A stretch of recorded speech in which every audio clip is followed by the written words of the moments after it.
বিয়ানীবাজার বড় একটা পার্ক চাই। হ্যালো গাইজ, আসসালামু আলাইকুম। আমি রাফিদ, আমি বিয়ানীবাজারের একজন বাসিন্দা।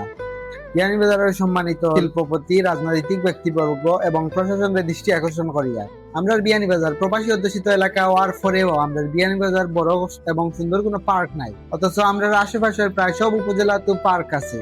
কিন্তু দুঃখের বিষয়, আমরা বিয়ানীবাজারও এমন কোনো জায়গা নাই যেখানে মানুষ পরিবার বন্ধু বান্ধব লইয়া একটু স্বস্তিতে ঘোরাফেরা করতে পারবো। আমরা ভাই বোন হলে ঘোরার মতো কোনো পরিবেশ পাইন না, ছোট ছোট শিশু হলে পাইন না বিনোদনের লাগে কোনো নির্দিষ্ট জায়গা। আমরা বিয়ানীবাজারও ছোট ছোট দুইটা রিসোর্ট আছে, বাবার বাড়ি একটা, আরেকটা লগে কাকর বিলা। আপনারা খেয়াল করে দেখবা এগুলা সবসময় বড় থাকে, কারণ মানুষের বিকল্প কিছু পাইন না।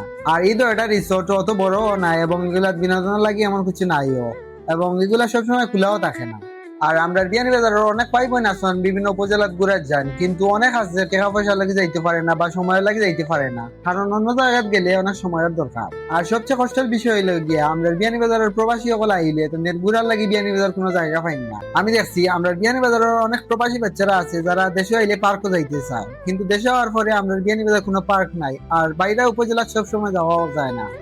আর যার কারণে তারা দেশে আইলে দ্বিতীয়বার আর দেশে আইতে চায় না। তাই আমি বিনীতভাবে অনুরোধ করবো আমরা বিয়ানীবাজার বড় আধুনিক সুন্দর একটা পার্ক তৈরি করার ব্যবস্থা করতে। আর একটা খালি কোনো পার্ক হইতো না, একটা আমরা বিয়ানীবাজারের ভবিষ্যৎ প্রজন্মর লাগি সুস্থ এবং সুন্দর পরিবেশ হইতো। আপনারা একটা সিদ্ধান্ত বদলাই নিতে পারে আমরা পুরো বিয়ানীবাজার। আর আপনারা ভিডিওটা শেয়ার করে সবার কাছে পৌঁছানোর চেষ্টা করবা। ওকে, আল্লাহ হাফিজ।